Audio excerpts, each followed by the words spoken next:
Any better? Yes, okay, thanks. Um, we've all been angry at one time or another.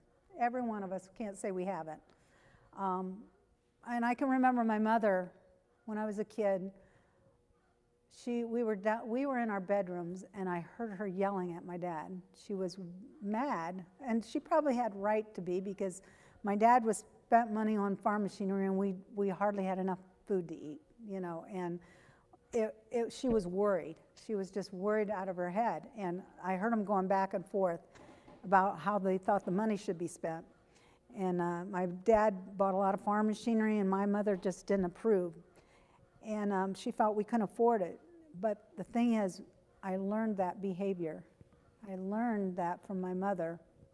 Not that my mother she was worried, but I learned that behavior. And then another time, I was working on a sew machine on a kitchen table, and if anybody sews, it's the most frustrating thing in the world. Sometimes you go to put the stuff in, it goes, and all that stuff knots in, and you're trying to pull it out. And those kind of things are things that do not work are the things that get me the most. I get really frustrated because they're supposed to work, So this machine was eating my material, and I got so mad I just pushed the machine. I was mad, and I had a vase, and it broke the vase, and my late husband, Randy, walked in. He said, "What is the matter with you?" And that was like, oh, that was an eye-opener. I didn't think I had a short fuse. I do about stuff like that. That's my big thing. And if my other thing is if someone talks harsh to me, that's a short fuse for me too. So today I'm giving you a lot of information from the book from Gary Chapman, and it's called Anger, Taming a Powerful Emotion, and it is powerful. The two things we need to be asking ourselves about, what is the origin of anger, and what's the purpose of anger? We have it. There's a reason we have it. Aristotle said anyone can become angry. That's easy. But to be angry with the right person at the right time for the right purpose and in the right way, that's not within everyone's power, and that is not easy. The dictionary describes anger as a response to some event or situation in life that causes irritation, frustration, or other displeasure. Anger is fed by feelings of disappointment, hurt, and rejection, and embarrassment. The human capacity for anger may be rooted in the very nature of God. Anger may be derived from two aspects of God's divine nature: God's holiness and God's love. The scriptures proclaim that God is holy. 1 Peter 15 through 16 says, "But just as he who has called you is holy, so be holy in all you do. For it is written, 'Be holy, because I am holy.'" And Leviticus 11:44 says, "I am the Lord your God. Consecrate yourself and be holy, because I am holy." The word holy means set apart from sin. There's no sin nature in the nature of God. In Hebrews 4:15 says that he, which was talking about Jesus, faced all the same testing we do, yet he did not sin. The second fundamental character of God is love. John 4:8 sums it up saying, "God is love. It is God's nature to love." The scriptures do not say God is angry. It is not part of the nature of God, but he experiences anger. His love seeks only the good of his creatures. His holiness stands forever against sin. All of God's moral laws are based on his holiness and his love. They are always aligned with what is right, and they're always for the good of his creatures. So, what does this have to do with human anger? We are sinful, and we have still the imprint of God's image deep within our souls. Our original, not exactly like, we were formed in God's image. So it's in our souls.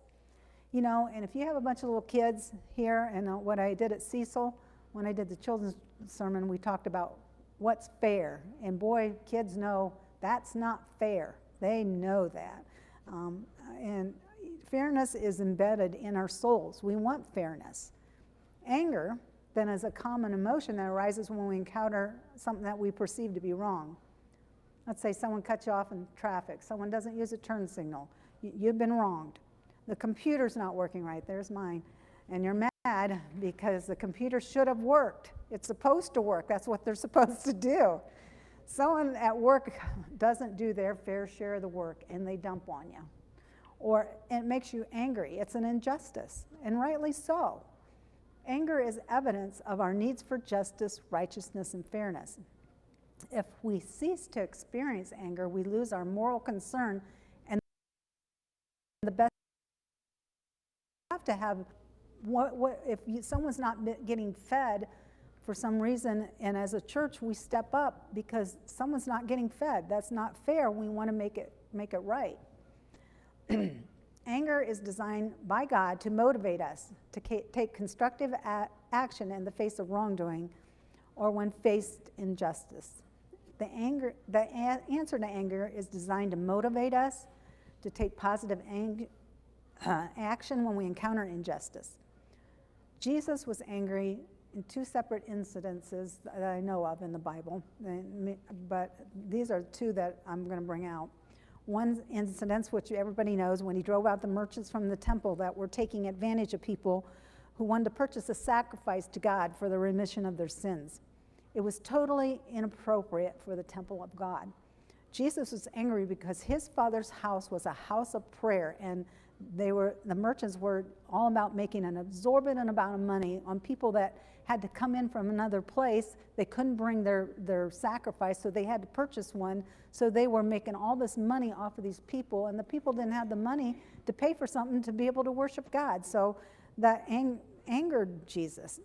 And so another incident was in Mark 3:4-5. Jesus was angered by the Pharisees' legalistic thinking, which placed the keeping of the Sabbath law above the ministry to human need.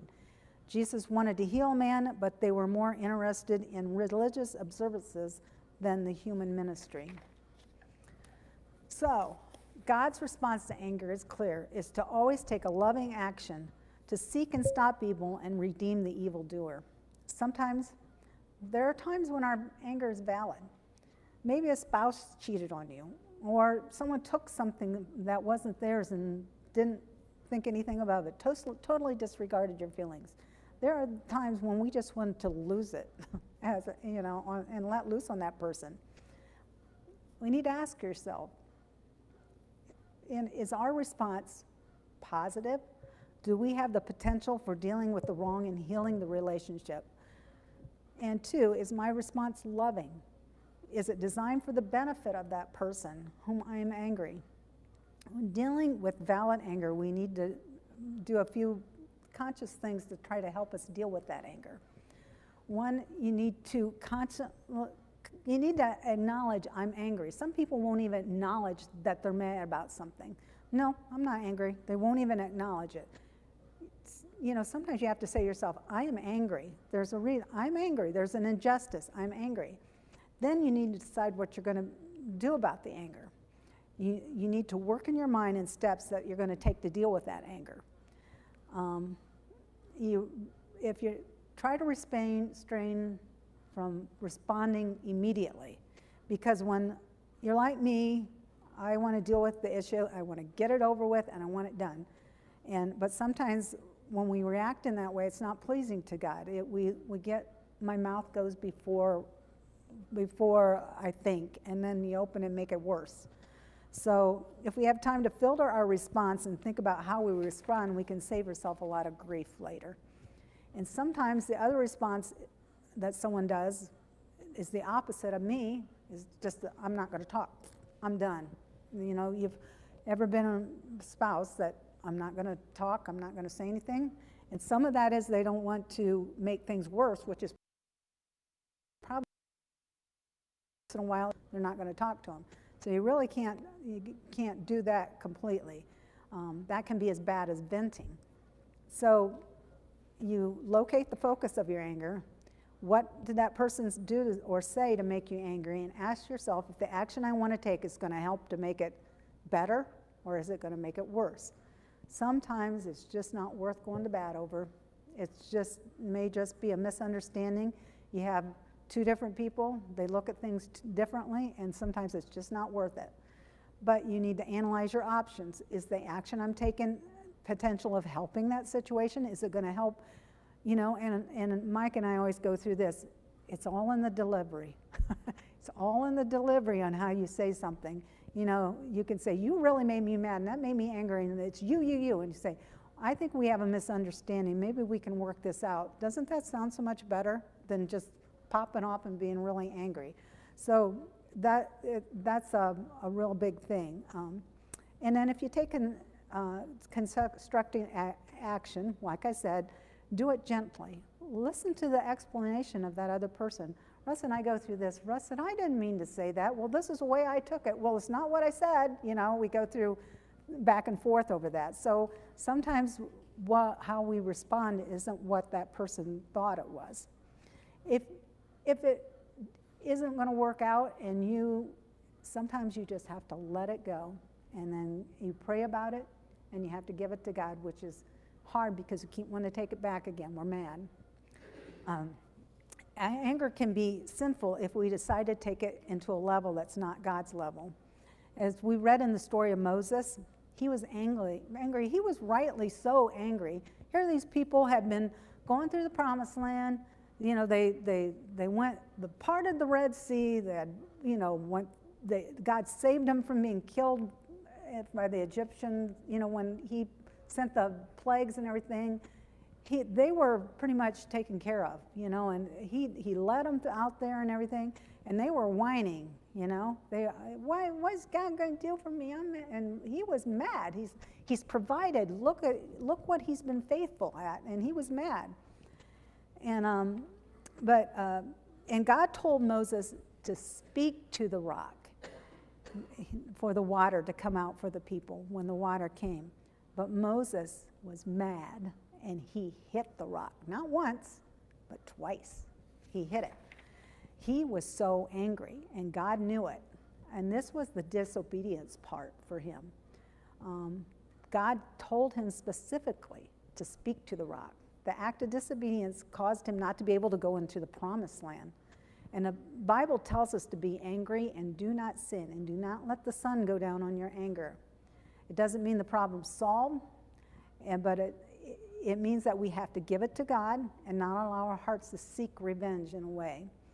Personally, it takes me a little bit to get over stuff. I get really mad, and then after I think about it, I think, well, that was stupid, you know, and I can kind of reason with myself.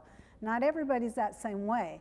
Some people don't say anything, and then they just build up the anger. They keep building it. You know, God has given me a really good ability to get over stuff. Not everybody has that same ability, and so, and I don't know why, but he has. And sometimes we just have to see how ridiculous we responded and try to restore a relationship. Sometimes when we let anger control us, even when we're Christians, we lose the joy that God intended for our lives, and some people even fall into depression, they withdraw. I'm not saying all depression is caused from resentment, anger, and bitterness, but there is a depression that is just that. The anger that leads to bitterness can zap our energy that God intended to use for good. It can make us lash out to people. Sometimes people that are bitter will lash out to people that didn't even have anything to do with what you were angry about. They start lashing out to someone else. The problem is that our nature, which is the same nature as God, is to want justice. But we're not God, and we deal with anger in wrong ways. We have to put the hurt behind us, and if you don't have resolution, and you become bitter, that is not going to help at all. Your life is not going to be the way God intended. Jesus was very, very clear about unforgiveness. In a Sermon on the Mount in Matthew 5:14, Jesus stated, "If you do not forgive others, God will not forgive you." Do you hear that? If you don't forgive others, God will not forgive you. That's a biggie. That's a biggie. So you realize how important the whole gospel is based on forgiveness. We go to God, He forgives us, and we have to forgive others, even if they choose not to be kind, and that's the hardest part. So I want to most of you, maybe some of you, have read the story of, or read the book, The Hiding Place. Has anybody ever read that? If not, get the book. It's a really good book. And it's by Corrie ten Boom, and she was in a prison camp during World War II. And she lost her dad, her brother, her sister, all because of the Nazis. And in a horrible, horrible place. And Corrie was, after everything was done, and you would think rightly so, Corrie was bitter and angry at the heartless prison guards and Christian friends that had maliciously wronged her. She forgave them, but then she would wake up thinking about what they'd done and got angry all over again. She said, I'm forgive you, and then she'd wake up. She just couldn't get the memory to go away. And a Lutheran pastor, whom she had confessed her frustration after 2 sleepless weeks, told her, Corrie, go up to a church tower and a bell, and when you go up to a church tower, it has the bell, and it's rung by pulling on a rope, like Larry pulled on the rope, ding, ding. What happens if you don't pull on it? He said the sound slowly fades. It slowly fades. It doesn't fade right away, but it slowly fades. He said forgiveness is like that. When we forgive someone, we take our hands off the rope. We're saying, I'm not going to do it anymore. But if we keep tugging on our grievances and rolling them over and thinking on them, it just stirs up that old memory again. You mustn't be surprised if the old anger keeps coming up for a while. Just keep giving it. I keep giving it to God. God will take care of it. He's worth being trusted. And then that ding-dong bell will slow down. If old memories keep coming back, refuse to dwell on them. And one way I've been able to do it is try to put myself in the other person's shoe and what they were thinking. Try to think how I would feel if something happened, and that kind of helps me out and kind of be able to work it through my mind a little bit. The other person you're angry with is God's creation, and they need forgiveness. You need forgiveness. You may truly have forgiven somebody, and when you don't seek revenge, when you can actually talk to them cordially, you can look them in the eye and without being angry, and that's a biggie. So there was one other story I want to give of forgiveness, which I thought was kind of neat, and it was in the news a couple years ago. There was a young police officer. She had an intruder in her apartment, and she ended up shooting the man she thought was robbing her apartment, and it ended in he was in his own apartment. She got the wrong apartment, and she shot him. And she was confused, and she accidentally shot him. And the man died, and she was convicted of murder. In a very unusual and surprising move, the victim's brother said he forgave the officer and gave her a big hug in the courtroom. This was such an example of forgiveness that's so different from the world's view. Even though the officer was sentenced to prison and she had to serve time, and she still suffered consequences for what she did, the victim's brother reached out to her. What a beautiful show of Jesus' love. My hope for you and for me that we can be an example of God's love by letting go of anger and to truly forgive others. Amen. Okay, let's stand and sing our last hymn, number 369.